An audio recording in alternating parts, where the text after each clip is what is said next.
अपने प्रिय मामा जी का यहाँ पे स्वागत करेंगे।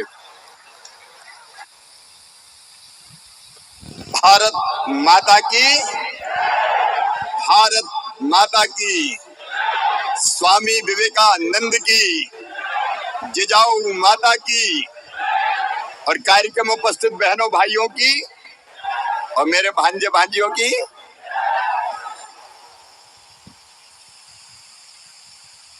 आज छात्र संसद के इस कार्यक्रम में उपस्थित संत शिक्षाविद, सोशल रिफॉर्मर, जिनका मैं बहुत आदर करता हूं, आदरणीय डॉक्टर विश्वनाथ कराड़ जी, जो फाउंडर है MIT के भी, आदरणीय विजय भाटकर जी, मेरे मित्र राहुल कराड़ जी,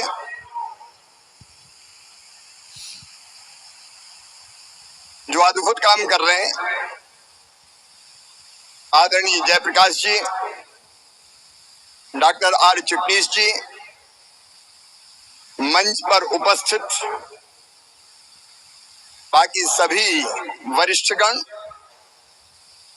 प्रिय बहनों और भाइयों, भांजे और भांजियों, आप सबको दोनों हाथ जोड़ के प्रणाम करता हूं, आप सबको नमस्कार करता हूं। अभी संकल्प जी मामा की परिभाषा बता रहे थे और मामा मामा कहते उन्होंने कहा कंस मामा, शकुनी मामा का भी जिक्र किया। मैं भी मामा हूं और अब केवल मध्य प्रदेश के बच्चों का मामा नहीं हूं, हम सब भारत माँ के लाल, भेदभाव का कहां सवाल। मामा का एक अर्थ तो ये होता है, जो माँ का भाई हो वो मामा। एक अर्थ और होता है, जो बच्चों से दो दो माँ जितना प्यार करता हो, माँ माँ वो मामा।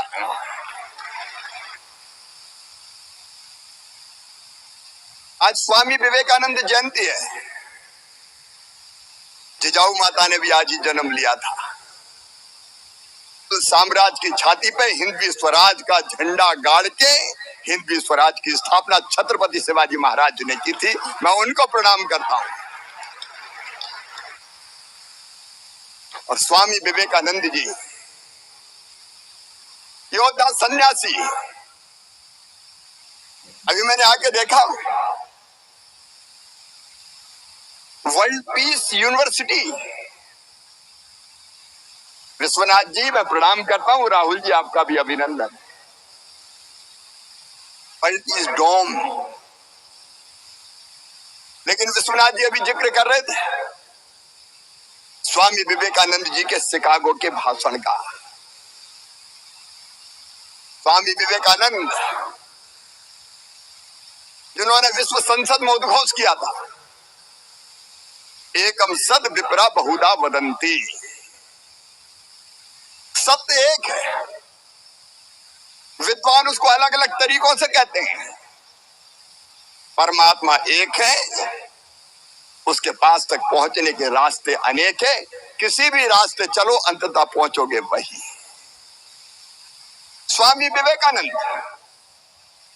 जिन्होंने उद्घोष किया भारत को उस विचार का कि सब में एक चेतना है, हम सब में एक ही चेतना है, जिसको तुलसी बाबा ने कहा सिया राम मैं सब जग जानी। आत्मवत सर्वभूतेषु,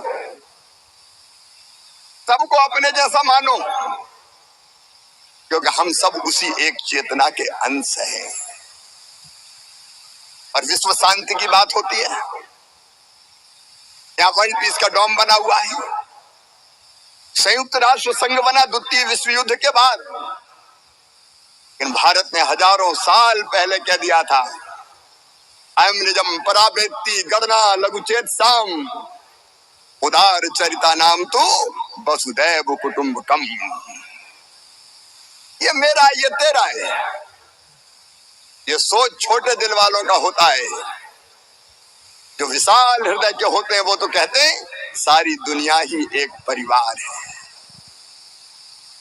स्वामी विवेकानंद जी ने उद्घोष किया भारत के इस विचार का, धर्म की जय हो, अधर्म का नाश हो। लेकिन ध्यान से सुनना बेटा बेटियों, प्राणियों में सद्भावना हो, मनुष्य मात्र में नहीं, प्राणियों में सद्भावना हो, और केवल हमारा नहीं, विश्व का कल्याण। सर्वे भवन्तु सुखिनः, सर्वे सन्तु निरामया, सर्वे भद्राणि पश्यन्तु मा कश्चित् दुर्भाग् भवेत्। सब सुखी हो, सब निरोग हो, सबका मंगल हो, सबका कल्याण हो, ये भारत का विचार। और इसलिए जब मैं पुराने भाषण को सुन रहा था तो शायद उसी समय मैंने कहा कि भौतिकता की अग्नि में दग्ध विश्व मानवता को शाश्वत शांति के पथ का दिग्दर्शन कराएगा तो हमारा भारत कराएगा, ये देश कराएगा, और ये होगा, दुनिया की कोई ताकत रोक नहीं सकती। लेकिन मुझे बताएं, मुझे इस विषय पर भी बोलना है कि छात्र राजनीति में क्यों आए, मैं क्यों राजनीति में आया। मैं तो इससे ही शुरू करूंगा। मेरे बच्चों ध्यान से सुनना मेरी बात। मैंने स्वामी विवेकानंद को पढ़ा और कुछ शब्द ऐसे हैं जो हमेशा मेरे कानों में गूंजते रहते हैं, जो सदैव मुझे प्रेरणा देते हैं। मैंने स्वामी विवेकानंद जी को पढ़ा एक किताब में, उन्हें हमें आह्वान करते हुए कहा, नौजवानों को आह्वान करते हुए कहा, तुम केवल 3.5 हाथ के हाड़ मांस के पुतले नहीं हो, तुम अमृत के पुत्र हो, तुम ईश्वर के अंश हो,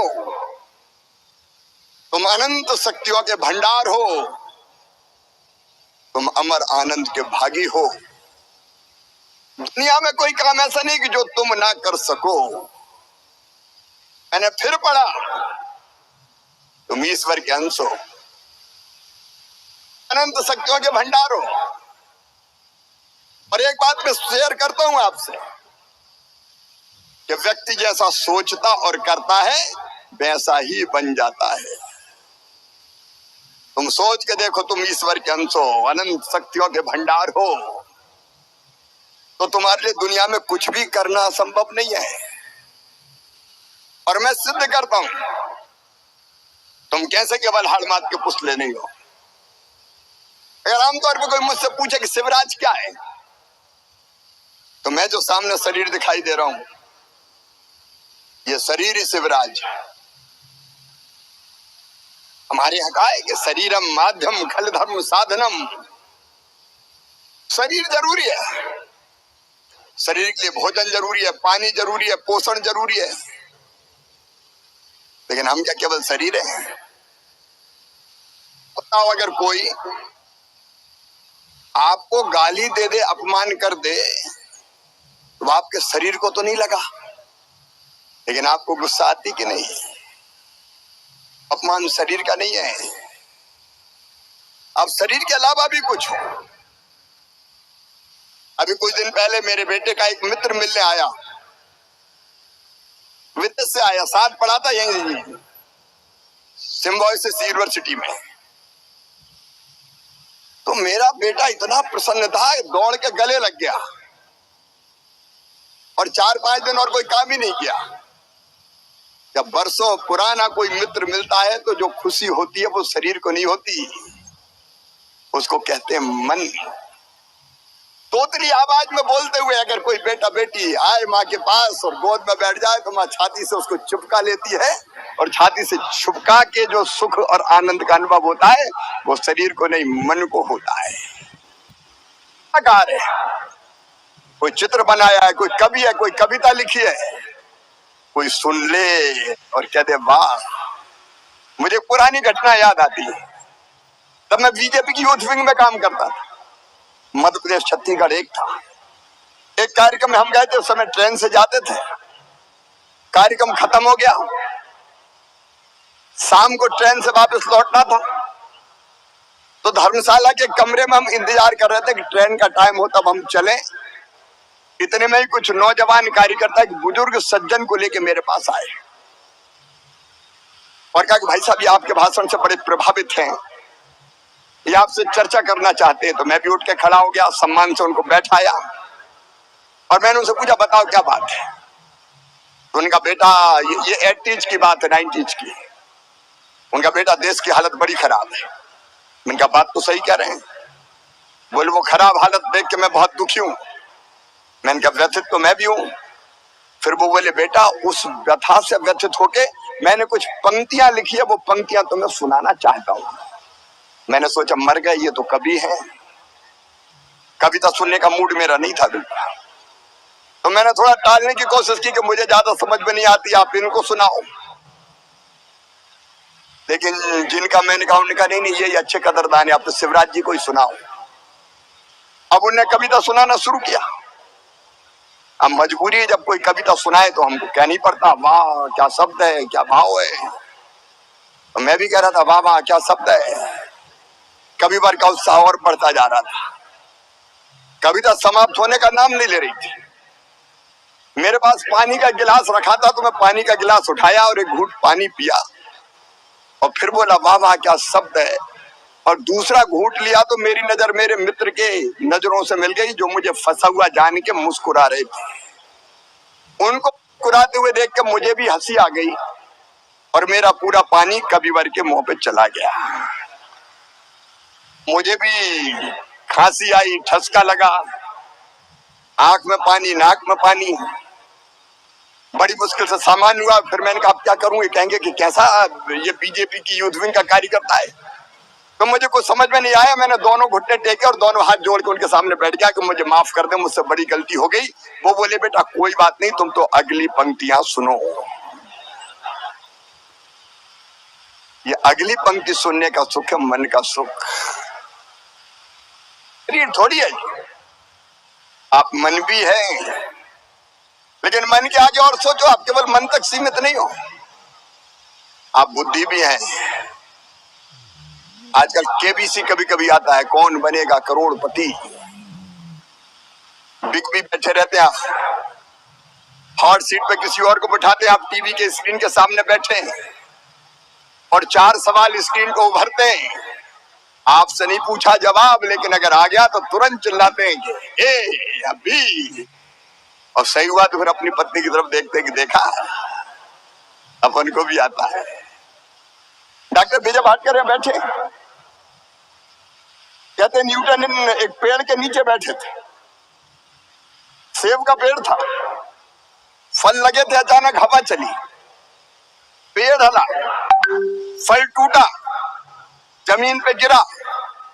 अब न्यूटन सोचने लगे हवा चली, पेड़ हिला, फल टूटा, जमीन पे क्यों गिरा, ये आसमान में क्यों नहीं गया, ये बीच में क्यों नहीं अटका। उत्तर नहीं मिल रहा था तो जो आ रहे थे जा रहे थे लोग, उनसे पूछा कि बताओ भाई ये फल टूट के जमीन पे क्यों गिरा। तो लोगों का दुनिया जमाने से देखते चले आ रहे हैं, अगर पेड़ से कोई चीज टूटती है तो जमीन पे ही तो गिरती है। उन्होंने कहा नहीं ये बीच में क्यों नहीं अटकी, आसमान में क्यों नहीं गई। लोगों का ये तो गया काम से। लेकिन न्यूटन खोजते रहे और अंततः पृथ्वी में गुरुत्वाकर्षण की शक्ति होती है, उन्हें खोज ही लिया। और उस सिद्धांत को खोज के जिस आनंद का अनुभव हुआ, वो अनुभव बुद्धि करती है, बुद्धि। लेकिन इसके अलावा एक चीज और है जिसको हमारे यहाँ भारतीय मनीषियों ने कहा आत्मा। विस्तार में विवेचन पर नहीं जाऊंगा, लेकिन मैं ये विश्वास के साथ कहता हूं कि हम जो हैं वो 2 हैं, एक अंदर का शिवराज, एक बाहर का शिवराज। कई बार बाहर का शिवराज गलत भी सोच ला, झूठ भी बोल दो, चोरी भी कर लो, लेकिन अंदर से आवाज आती कि मत कर, ये गलत है, गलत है, गलत है, अंतरात्मा। और इसलिए मैं जो आपसे कहना चाह रहा हूं, आप केवल शरीर नहीं, आप कुछ और हैं। और आप क्या ही अगर आप जान लें तो आप दुनिया में बड़े से बड़ा काम कर सकते हैं। मैं राजनीति में इसलिए आया कि विवेकानंद जी के वो शब्द, तुम अनंत शक्तियों का भंडार हो, और जीवन इसलिए नहीं है कि ये व्यर्थ गवाया जाए, ये बेकार किया जाए। और जब मैं 7th में पढ़ता था, 7वीं में, तब पहला आंदोलन मैंने किया अपने गांव के मजदूरों के लिए, उनको मिलती थी मजदूरी पैसे में नहीं, अनाज में मिलती थी, एक बर्तन में नाप के 2.5 पाई मिलती थी। मैंने कहा 2.5 पाई नहीं 5 पाई लेंगे। मंदिर पे बैठक बुलाई, थोड़े से लोग आए क्योंकि मेरी उम्र बहुत छोटी थी, और बाद में 20-25 मजदूरों को लेके जुलूस निकाल के हम लोग आगे बढ़े। तो घर के सामने जब जुलूस गया तो मेरे घर से मेरे चाचा जी निकले थे लाठी लेके कि बाप आज मैं मजदूरी बढ़ाता हूं, क्योंकि वो खुद किसान थे। मन में अगर तड़फ होती है, मन में अगर आग होती काम करने की, तो मैं आपसे कहता हूं वो काम आपको बड़े से बड़ा व्यक्ति बना सकता है। इमरजेंसी लगी, आपातकाल लगा। मैं 11th में पढ़ता था, 11वीं में स्कूल का प्रेसिडेंट भी था। मुझे लगा कि डेमोक्रेसी के लिए ठीक नहीं है, लोकतंत्र के लिए ठीक नहीं है। मैंने विरोध किया, पकड़ लिया गया, 9.5 महीने जेल में रहे। राजनीति में आते क्यों हैं लोग? 2 कारण। एक, स्वाभाविक रूप से लोगों के लिए जीना है, देश के लिए कुछ काम करना है, बड़ा प्रदेश के लिए काम करना है, समाज के लिए करना है। लेकिन आजकल दूसरे तरह के नेता भी है जो पॉलिटिक्स को ही कैरियर मान लेते हैं। यही कैरियर है, लक धक कपड़े पहन के कुर्ता पजामा और सतही राजनीति करने का प्रयास करते हैं। राजनीति में आना चाहिए। मैं यहां जिम्मेदारी के साथ कह रहा हूं। कई बार लोग सोचते हैं ये अरे हम क्या करेंगे राजनीति में जाके, तो बेकार काम है। कई बार वो कहानी याद आती है, एक पिता के 4 पुत्र थे, एक को ने डॉक्टर बनाया, एक को ने इंजीनियर बनाया, एक बिजनेसमैन बना। चौथे के बारे में पूछा कि इससे क्या कराओगे? बोले इसको कुछ नहीं आता, इसको राजनीति में भेज रहा हूं। लेकिन ये मानसिकता सबके लिए ठीक नहीं है। मेरे मन में बचपन से एक विचार था, मैं देखता था और बेटी में गांव के लोग भेदभाव करते हैं। शहरों में भी होता है कई मात्रा में, पहले ज्यादा होता था, आजकल थोड़ा कम होगा, लेकिन भेदभाव होता है। और मैं देखता था कि बेटा बेटी में भेद क्यों? कई बार तो कई जगह ऐसा हुआ कि पहले ही पता चल गया कि जन्म लेने वाली बेटी है तो बेटी को जन्म ही मत लेने दो। कोई कत्ल खाना बना दिया, सेक्स रेशियो बदल गया, बेटे ज्यादा पैदा होने लगे, बेटियां कम पैदा होने लगी। मध्य प्रदेश में 912 बेटियां 1000 बेटे। तो मन में तकलीफ होती थी, कुछ करना चाहिए, कुछ करना चाहिए। तो मैं ऐसे ही भाषण देता था और कहता था बेटी को आने दो, बेटी है तो कल है। एक बूढ़ी अम्मा खड़ी हो गई, बड़ी बात कर रहा है, बेटी को आने दो, बेटी है तो कल है। बेटी आ गई तो शादी में दहेज का इंतजाम क्या तू करवाएगा? तो मुझे लगा कि भाषण से कुछ नहीं होगा, कुछ और करना पड़ेगा। बाद में मैं MLA बना तो मैंने कोशिश की कि कुछ बेटियों की शादी अपने मित्रों के साथ मिलकर करूं। मेरी धर्मपत्नी भी यहीं बैठी है, मैं सांसद बना, सांसद बनने के बाद मेरी शादी हुई। तो फिर हम दोनों शादी करते थे बेटियों की, जितनी हमारी सामर्थ्य, कभी 25 की, कभी 35 की, कि कुछ तो बोझ कम करे। लेकिन जैसे ही मैं मुख्यमंत्री बना, मैंने पहली योजना बनाई लाडली लक्ष्मी योजना, और ये तय कर दिया मध्य प्रदेश की धरती पर बेटी बोझ नहीं रहेगी, पैदा होगी तो लखपति पैदा होगी। मंत्री बनने के बाद मैंने अपने अफसर बुलाए और मैंने कहा कि बेटियों को मुझे लखपति बनाना है। तो एक दूसरे की तरफ देख के धीरे से मुस्कुराए पहले, फिर सोचा नए नए मुख्यमंत्री बने, नया जोश होगा, कुछ दिन में ठंडा हो जाएगा। कहा सर इम्पॉसिबल, ये कैसे हो सकता है? ये नहीं हो सकता। मैंने कहा ये होगा क्योंकि तू मुख्यमंत्री नहीं है, मुख्यमंत्री मैं हूं। और हमने तय कर दिया कि बेटी पैदा होगी तो सीधे उसके अकाउंट में 30,000 रुपया डालेंगे। वो 5वीं पास करके 6वीं में जाएगी तो 2,000, 8वीं पास करके 9वीं में जाएगी तो 4,000, 10वीं पास करके 11वीं में जाएगी तो 6,000, 12वीं में फिर 6,000, कॉलेज में 12,500, और जब 21 साल की होगी तो सीधे 1 लाख रुपया मिल जाएंगे। बेटी लखपति होगी। ये लाडली लक्ष्मी योजना। आज 40 लाख से ज्यादा लाडली लक्ष्मी बेटियां मध्य प्रदेश की धरती पर हैं और हर राज्य ने इस योजना को किसी न किसी नाम से शुरू किया। इसका इम्पैक्ट असेसमेंट में आपको बताता हूं। पहले 912 बेटियां 1000 बेटों पर पैदा होती थी। आज मध्य प्रदेश में 976 बेटियां 1000 बेटों पर जन्म ले रही है। और मैं मामा कैसे बना है? सबसे पहले उन बेटियों ने ही मुझे मामा कहना शुरू किया और सचमुच में मेरा रोम रोम पुलकित हो जाता है। वो बेटियां जिनको मैंने गोद में 2006 में 7 में खिलाया था और एनएससी दी थी, वो सर्टिफिकेट दिया था लाडली लक्ष्मी का, आज कॉलेज में पढ़ रही है और जब वो मामा कह के पुकारती तो मुझे लगता है अपनी तो जिंदगी सफल हो गई।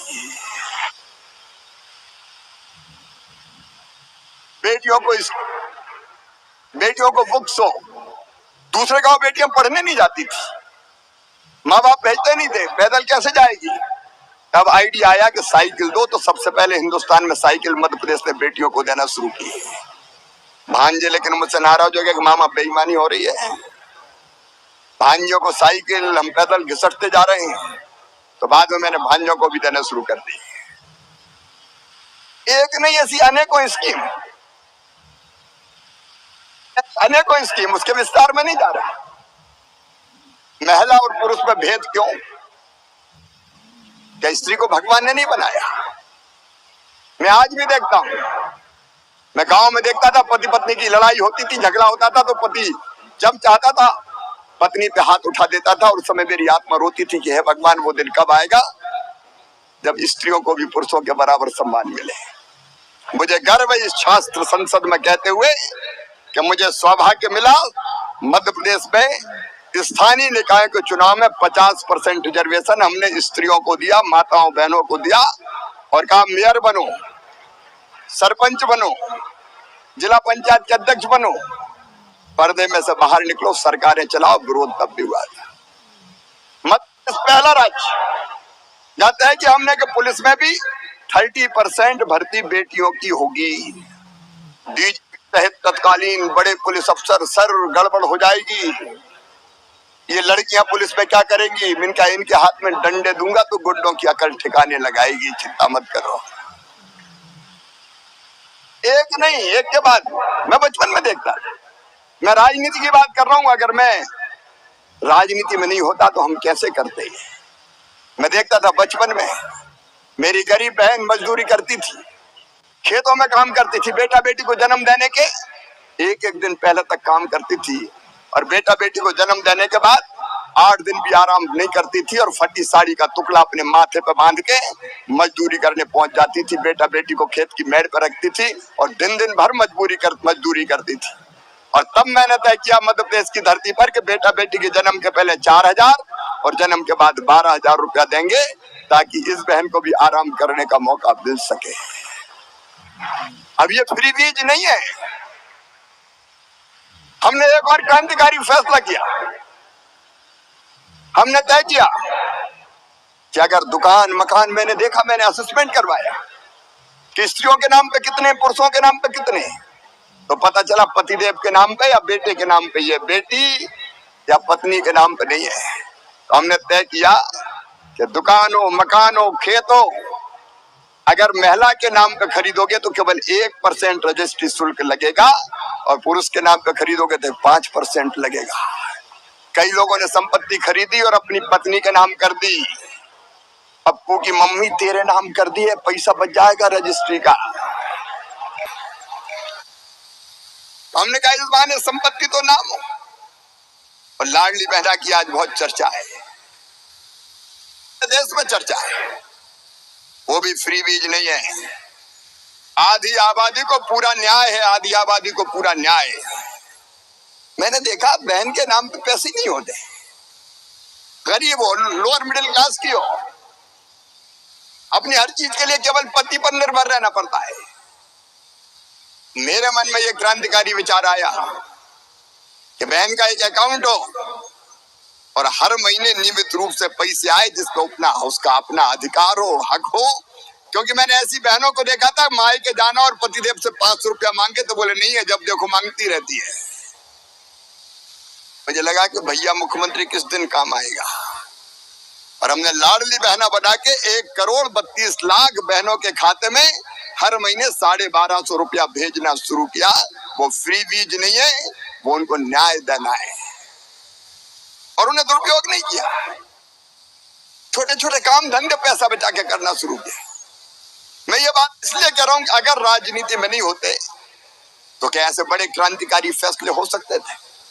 मेरे बेटा बेटियों, मैंने देखा था मध्य प्रदेश में कई गरीबों के बेटा बेटी डॉक्टर बन सकते थे, इंजीनियर बन सकते थे, पास लेकिन पैसे नहीं है। गरीब को एजुकेशन लोन भी नहीं मिल पाता, और इसलिए हमने उस धरती पर मध्य प्रदेश की तय किया कि जिन बच्चों में टैलेंट है, किसी जाति समाज के हो, जात पात पूछे नहीं, कोई हरि को वजह सो हरि को होई, कोई भेदभाव नहीं बच्चों में। और तय किया कि उनके टैलेंट के कारण नीट के माध्यम से, क्लैट के माध्यम से, जेईई मेंस के माध्यम से उनका एडमिशन अगर medical college, engineering college, IIT, IIM कहीं भी होता है तो फीस बच्चों के मम्मी पापा नहीं भरवाएंगे, उनका मामा भरवाएगा, बीजेपी की सरकार भरवाएगी। लाखों बच्चे आज मेरे डॉक्टर, इंजीनियर, साइंटिस्ट बन रहे हैं। काम कई हो सकते हैं, मैं उसके विस्तार में नहीं जा रहा, लेकिन आप सोचो, अगर आप इंडिविजुअल रह के काम करना चाहो, अकेले तो कितना काम कर सकते। मैं शिवराज अकेला करता तो अपनी पत्नी के साथ 5 बेटियों की शादी करता, 50 बेटियों की शादी करता। लेकिन मैं राजनीति में आया, MLA बना, MP बना और मुख्यमंत्री बना, तो लाखों मास मैरिज हर साल होती है, लाखों। आप अगर ऊपर जाते हैं और आवाज देते हैं तो वो सारी दुनिया को सुनाई देती है।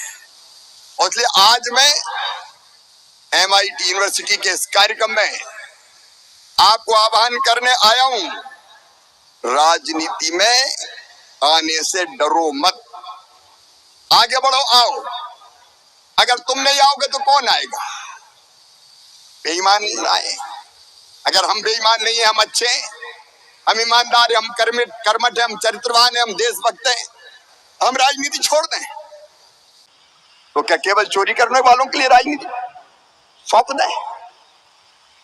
क्या उनके जिम्मे सारे राजनीतिक अधिकार सौंपे जाएंगे? और इसलिए मैं कह रहा हूं, लीड करो, लीड। तुम कर सकते हो क्योंकि तुम अनंत शक्तियों के भंडार हो। एक बात सोच लेना, अगर तुम ये सोचोगे कि मैं क्या कर सकता हूं, मैं तो दीनहीन हूं, मुझ में कोई सामर्थ्य नहीं है, तो अपने मुंह की मक्खी भी नहीं उड़ा पाओगे, वो भी उड़ाने पड़ोसी आएगा। और जिस दिन तन के खड़े हो जाओगे और तय कर लोगे कि दुनिया में कोई काम ऐसा नहीं जो मैं ना कर सकूं, संकल्प अगर तुम्हारे अंदर पैदा हो गया।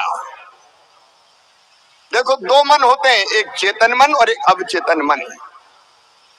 चेतन मन सोचता है, विचारता है, और अवचेतन उसका अनुसरण करता है। अगर तुम्हारे चेतन मन ने कहा कि नहीं, मैं बिजनेस भी नहीं कर सकता, व्यापार भी नहीं कर सकता, मैं कैसे पास होऊंगा, मैं पढ़ भी नहीं सकता, तो आप असफल हो जाओगे, क्योंकि अवचेतन मन चेतन की बात ही मान के वैसी प्रक्रियाएं प्रारंभ कर देता है। और तुमने अगर सोच लिया कि नहीं मैं करूंगा, करके रहूंगा, तो तुम्हारा अवचेतन मन वैसी प्रक्रियाएं प्रारंभ कर देगा। एक छोटा सा उदाहरण, अगर वैष्णव देवी जाना हो, 14 किलोमीटर चढ़ाई करनी पड़ती है, तो वैसे कहते चले जाओ, चढ़ जाओ, तो कोई चढ़ेगा? पागल हो क्या? लेकिन अगर चेतन मन ने तय कर लिया कि नहीं मुझे चढ़नी है, तो शरीर में वो ताकत अपने आप पैदा हो जाती है कि बच्चे भी दौड़ते हुए वैष्णव देवी के दर्शन करने पहुंच जाते हैं। और आज मैं ये कहने आया हूं, सोचो, बड़ा सोचो। एक अंतिम उदाहरण देकर अपनी बात समाप्त करूंगा। मध्य प्रदेश में भी विधानसभा के चुनाव हुए, सारे पॉलिटिकल विश्लेषक कहते थे मध्य प्रदेश में बीजेपी नहीं जीतेगी। 18 साल हो गए, एंटी इनकम्बेंसी है। कांग्रेस घोषणा करती थी क्लीन स्वीप करेंगे, और तो और मेरी पार्टी के नेता भी कहते थे मुश्किल है, नहीं हो सकता, गड़बड़ है। लेकिन तय किया कि किसी भी कीमत पर मेरी पार्टी को जिताऊंगा, कोई ताकत दुनिया की मुझे जीतने से नहीं रोक सकती। एक संकल्प पैदा हुआ और उसके अनुरूप काम किया। मैं आज आपसे शेयर करना चाहता हूं। 2 घंटे सोता था मैं, केवल 2 घंटे। रात के 10 बजे तक पहले हेलीकॉप्टर की सभाएं, और हेलीकॉप्टर का मैंने कभी पंखा बंद नहीं होने दिया। दौड़ के कूदता था, सभा करता था, दौड़ के बैठता था, और रात में बाय रोड, फिर मीटिंग, फोन। 2-2:30 बजे भोपाल आता था, 2 घंटे सोता था, फिर काम तो शुरू हो जाता था। सारे लोग कर रहे थे, बाद में कहने लगे कांटे की टक्कर है, कांटे की टक्कर है। मैंने कहा लाडली बहनों ने सारे कांटे निकाल दिए। मेरा स्टेटमेंट पढ़ा होगा आपने, और जब रिजल्ट आए तो आपने देखा होगा कांग्रेस ने नहीं, बीजेपी ने क्लीन स्वीप किया। अब तक के सबसे ज्यादा वोट मिले बीजेपी को, सबसे ज्यादा वोट, और सबसे ज्यादा शानदार सीटें। सोचा और हो गया। मुझे कहा फार्मर चीफ मिनिस्टर, लेकिन अपन रिजेक्टेड नहीं है।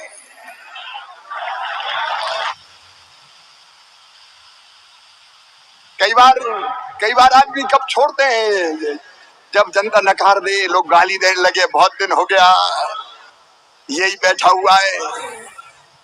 अपन छोड़ के भी आए तो ऐसे आए कि जहां जाते हैं लोग कहते हैं मामा मामा मामा मामा। जनता का स्नेह और प्यार ये अपनी असली दौलत है।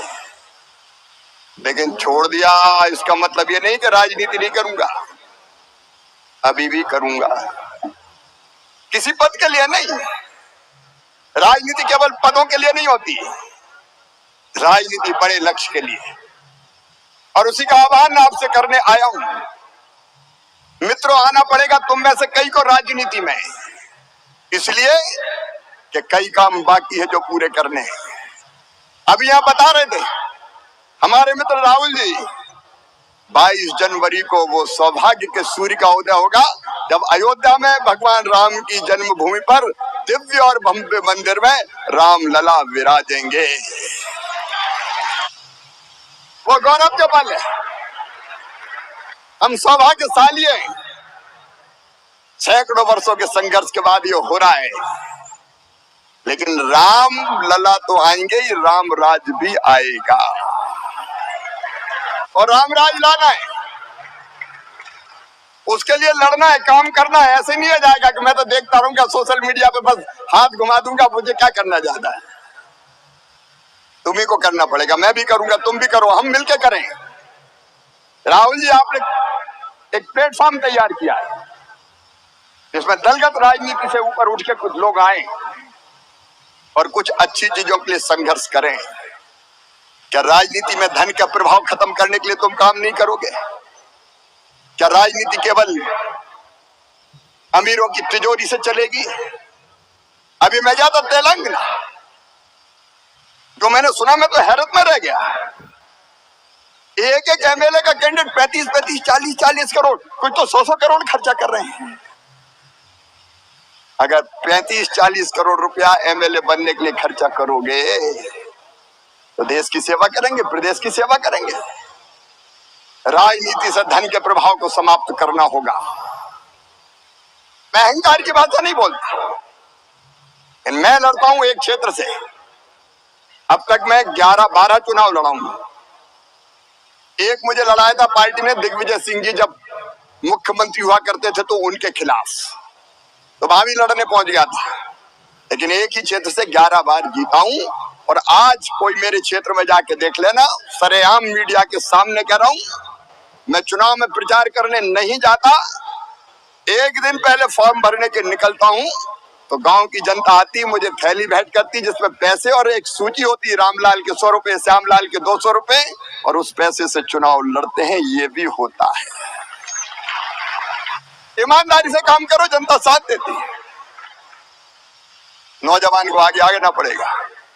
महिला सशक्तिकरण मेरे जीवन का मिशन है, और स्त्री और पुरुष को बराबरी पे मैं लाकर रहूंगा, ये मेरा संकल्प है।